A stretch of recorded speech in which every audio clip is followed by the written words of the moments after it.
आज basic life motivation series के 5th episode में हम एक ऐसे टॉपिक पर बात कर रहे हैं जो हम सब ने कभी ना कभी फेस किया है, ओवर थिंकिंग का प्रॉब्लम। चलिए बात करते हैं जेफ बेजोस की कहानी, उनके सफर की कहानी से ओवर थिंकिंग से बोल्ड एक्शंस तक।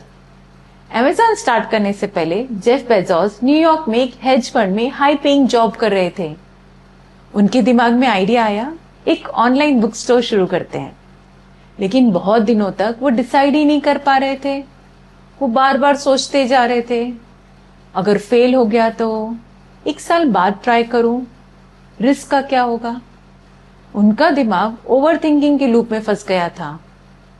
फिर उन्होंने अपने आप से एक बहुत पावरफुल क्वेश्चन पूछा, जब मैं 80 इयर्स का होऊंगा क्या मुझे रिग्रेट होगा कि मैंने ट्राई भी नहीं किया। बस उस सवाल ने उनकी सोच बदल दी। उन्होंने अपनी जॉब छोड़ दी, कार लेकर क्रॉस कंट्री ड्राइव की और एक गैरेज से अमेज़न की शुरुआत की।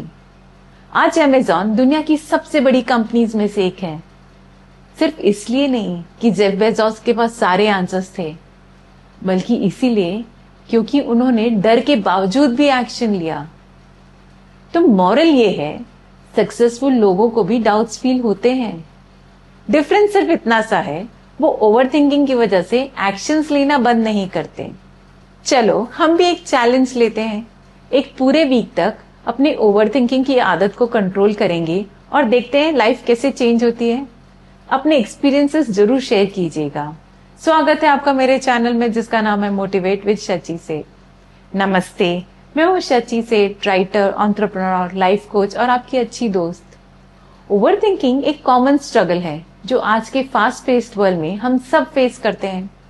रोज इतनी सारी इंफॉर्मेशन की बर्बाद होती है, ऊपर से क्विक डिसीजन लेने का प्रेशर। ऐसे में ही अपने ही थॉट्स में फंस जाना बहुत इजी हो जाता है। लेकिन क्या आपने कभी सोचा है कि ओवर थिंकिंग आपकी लाइफ पे कितना बड़ा इम्पैक्ट डालता है। सबसे बड़ा चैलेंज होता है डिसीजन पैरालिसिस। मतलब आप इतना टाइम ऑप्शंस को वे करने में लगा देते हो कि डिसीजंस लेना मुश्किल हो जाता है। ये बिल्कुल फ्रस्ट्रेटिंग होता है, एंजाइटी भी क्रिएट करता है, स्पेशली जब लगता है कि टाइम निकल रहा है और हम वहीं अटके हुए हैं। दूसरा बड़ा प्रॉब्लम है स्ट्रेस और एंजाइटी। जब दिमाग में बार बार सेम सिनेरियोज रिप्ले होते हैं तो रिलैक्स करना मुश्किल हो जाता है। ऐसा लगता है जैसे हम एक नेवर एंडिंग साइकिल में ट्रैप हो गए हों। हर वक्त व्हाट इफ सोचते रहते हैं। ओवर थिंकिंग छोटी छोटी चीजों को भी बड़ा चैलेंज बना देता है। जैसे सिंपल सा डिसीजन, ब्रेकफास्ट में क्या खाना है, ये एक लंबी डिबेट बन जाता है। रिलेशनशिप्स पर भी इसका बहुत बड़ा असर पड़ता है। जब आप ओवर थिंक करते हो तो दूसरों की बातों को गलत समझना या वर्स्ट केस सिनेरियो एस्यूम करना इजी हो जाता है, जो अननेसेसरी कॉन्फ्लिक्ट्स और स्ट्रेस क्रिएट करता है। अब सवाल ये है, हम इतना ओवर थिंक क्यों करते हैं। एक रीजन है कॉग्निटिव डिस्टॉर्शंस। मतलब हमारा दिमाग नेगेटिव पे ज्यादा फोकस करने लगता है। हम सोचने लगते हैं कि वर्स्ट केस सिनेरियो ही ज्यादा चांसेस वाला है, जबकि रियलिटी में ऐसा नहीं होता। दूसरा बड़ा रीजन है डर। जब हम गलत डिसीजन लेने का डर होता है तो दिमाग ओवरड्राइव में चला जाता है। हर पॉसिबल आउटकम एनालाइज करना शुरू कर देता है।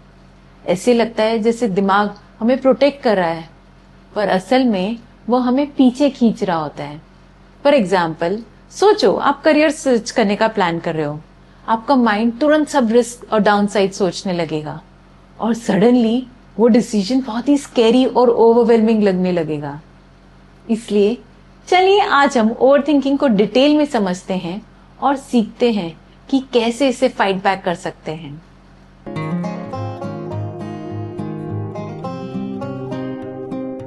पहले हम कर सकते हैं understanding over thinking. Over thinking का मतलब है ज्यादा सोचना, बार बार सेम चीजों को रिपीट करना, चिंता और अननेसेसरी एनालिसिस करना।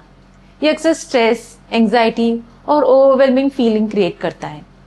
ये प्रॉब्लम ज्यादा तब होती है जब हमें फ्यूचर की अनसर्टेनिटी का डर होता है, हम कंट्रोल करना चाहते हैं, या फिर पास्ट के बुरे एक्सपीरियंसेस का असर होता है। इसे ओवरकम करने के लिए पहले अपने पैटर्न्स और ट्रिगर्स को समझना बहुत इंपॉर्टेंट है और एक एक करके अपने थॉट्स प्रोसेस से निपटना जरूरी है। 2. The consequences of overthinking. Overthinking का डायरेक्ट इफेक्ट होता है कि स्ट्रेस बढ़ जाता है, प्रोडक्टिविटी कम हो जाती है और डिसीजन लेना वीक हो जाता है. सच ये है कि ओवरथिंकिंग हमारी पर्सनल और प्रोफेशनल सक्सेस दोनों को साबोटाज कर देता है. इसी वजह से ही इस आदत को तोड़ना बहुत अर्जेंट है. 3. The benefit of mindfulness. Mindfulness का मतलब है अपना पूरा ध्यान प्रेजेंट मोमेंट पर रखना, बिना जज किए. ये एक पावरफुल रेमेडी है ओवरथिंकिंग के अगेंस्ट. जब आप माइंडफुलनेस प्रैक्टिस करते हो, आप अपने दिमाग को प्रेजेंट में लाकर ओवरथिंकिंग के साइकिल से बाहर निकल देते हो. यह आपको शांति और क्लैरिटी दोनों देता है. You can use mindfulness techniques. Mindfulness को डेली लाइफ में लाने के लिए कुछ सिंपल टेक्निक्स यूज की जा सकती है, जैसे mindful breathing exercise, body scan करना और अपने थॉट्स को बिना जज किए ऑब्जर्व करना. रेगुलर माइंडफुलनेस प्रैक्टिस से आप धीरे धीरे अपने ओवरथिंकिंग पैटर्न से डिटैच हो जाते हो. 5. द आर्ट ऑफ लेटिंग गो. ये मेरा फेवरेट है. ओवरथिंकिंग को ओवरकम करने के लिए लेटिंग गो बहुत जरूरी है. हमें ये समझना होगा कि हर सिचुएशन हमारे कंट्रोल में नहीं होती. कुछ चीजों को छोड़ देना और अनसर्टेनिटी को लाइफ का नेचुरल पार्ट मान लेना ही सॉल्यूशन है. टाइम के साथ हमें अपने अननेसेसरी अटैचमेंट्स और चिंताओं को रिलीज करना होगा, क्योंकि वही ओवरथिंकिंग को फ्यूल देते हैं. 6. The power of gratitude. Magic. मैं हमेशा ग्रैटिट्यूड प्रैक्टिस करने की इंपॉर्टेंस बताती हूँ. ये एक पावरफुल टूल है जो नेगेटिव थॉट्स और ओवरथिंकिंग से ध्यान हटाकर पॉजिटिव डायरेक्शन में ले जाते हैं. जब हम ग्रैटिट्यूड कल्टीवेट करते हैं तो हम प्रेजेंट मोमेंट को अप्रिशिएट करना सीख लेते हैं और लाइफ के लिए एक नया पॉजिटिव आउटलुक डेवलप कर लेते हैं. 7. The role of self compassion. ये बहुत जरूरी है. ओवरथिंकिंग के साथ अक्सर सेल्फ क्रिटिसिज्म और नेगेटिव सेल्फ टॉक भी होता है. इसे तोड़ने के लिए सेल्फ कंपैशन बहुत जरूरी है. मतलब खुद के साथ उतनी ही काइंडनेस और अंडरस्टैंडिंग से बिहेव करना जितना आप दूसरों के साथ करते हो. जब आप खुद को सॉफ्टली प्यार से ट्रीट करते हो तो ओवरथिंकिंग का साइकिल ब्रेक करना इजी हो जाता है. 8. Mindful decision making.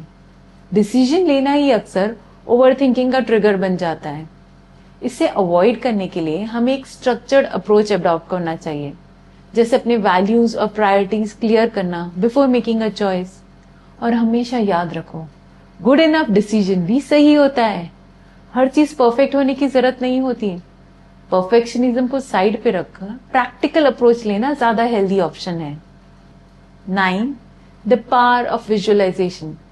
विजुअलाइजेशन एक अमेजिंग टेक्निक है जो दिमाग को काम करती है और ओवरथिंकिंग को कम करती है. जब आप अपने माइंड में पॉजिटिव और पीसफुल सिनेरियोज इमेजिन करते हो तो नेगेटिव थॉट पैटर्न्स ब्रेक हो जाते हैं. इससे आपको रिलैक्सेशन तो मिलती है, क्लैरिटी भी आती है. 10. Simplify your life. ओवरथिंक कम करने के लिए एक बेस्ट तरीका है सिंप्लिसिटी.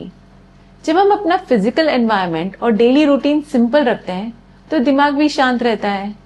डीक्लटरिंग से मेंटल स्पेस बनती है और अननेसेसरी कॉग्निटिव लोड कम हो जाता है. 11. The impact of self care. अक्सर लोग इसे इग्नोर कर देते हैं, लेकिन सेल्फ केयर, खुद की केयर करना ओवरथिंकिंग रोकने के लिए बहुत इंपॉर्टेंट है.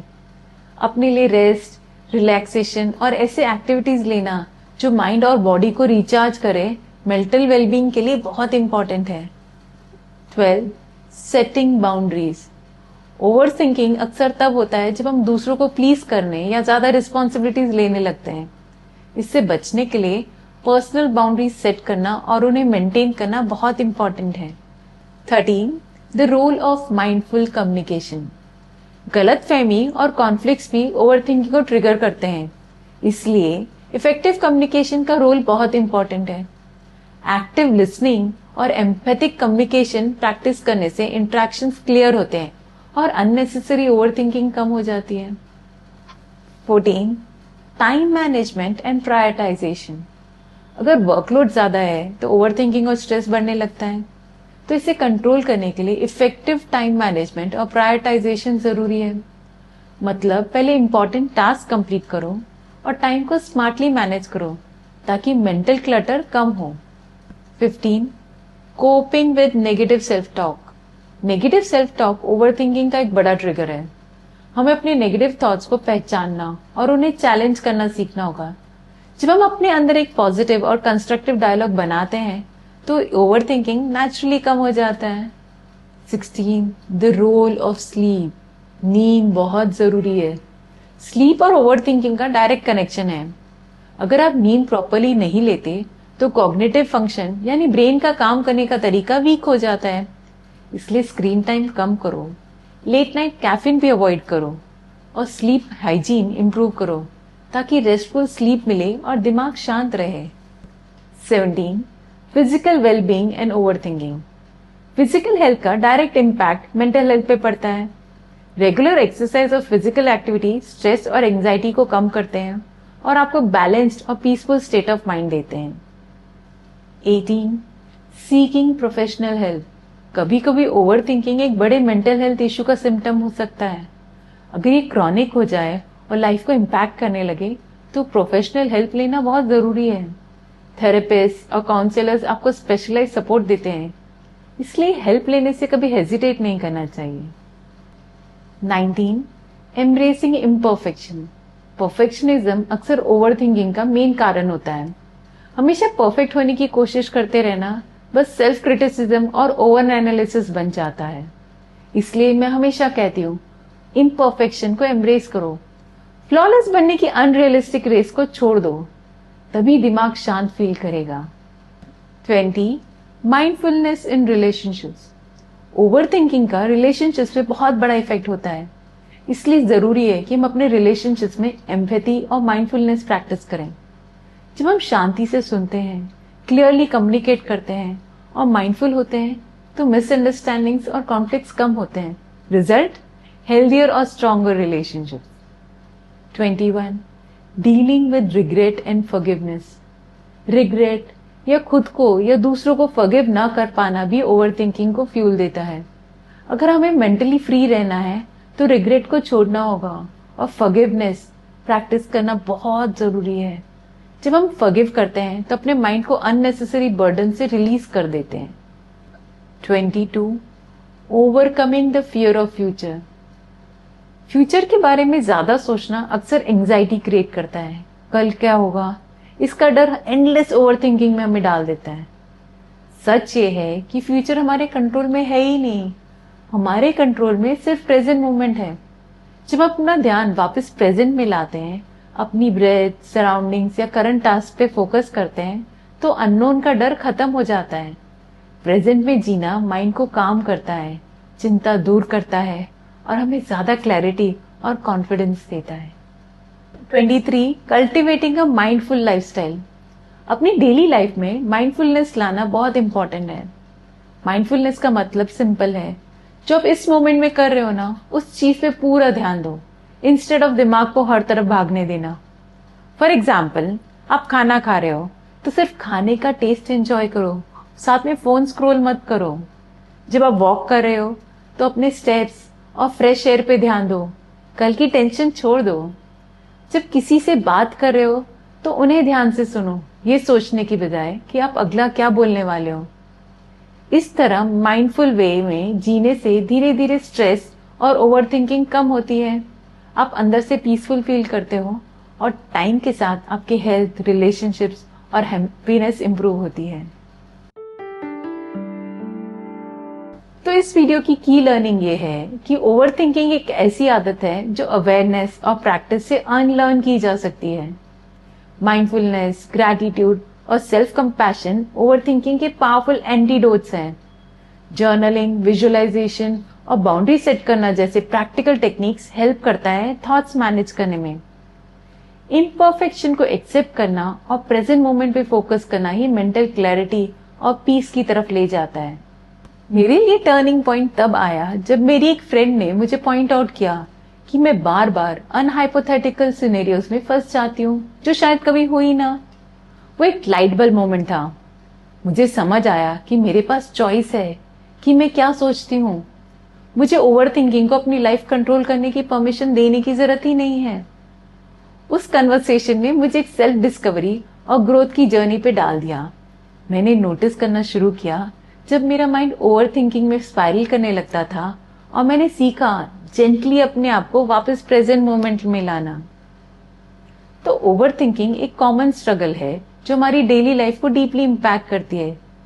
लेकिन अगर हम समझ पाए कि इसका रूट कॉज क्या है और कॉन्शियसली चेंज करने की कोशिश करें, तो हम इसकी ग्रिप से फ्री हो सकते हैं।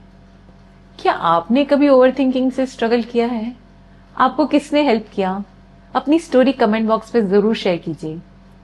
अगर आप प्रैक्टिकल टिप्स और टेक्निक सीखना चाहते हो सेल्फ ग्रोथ के लिए, तो मेरे चैनल को सब्सक्राइब कर लीजिए। ये वीडियो पसंद आएगा तो थम्स अप आइकॉन क्लिक कर दीजिएगा।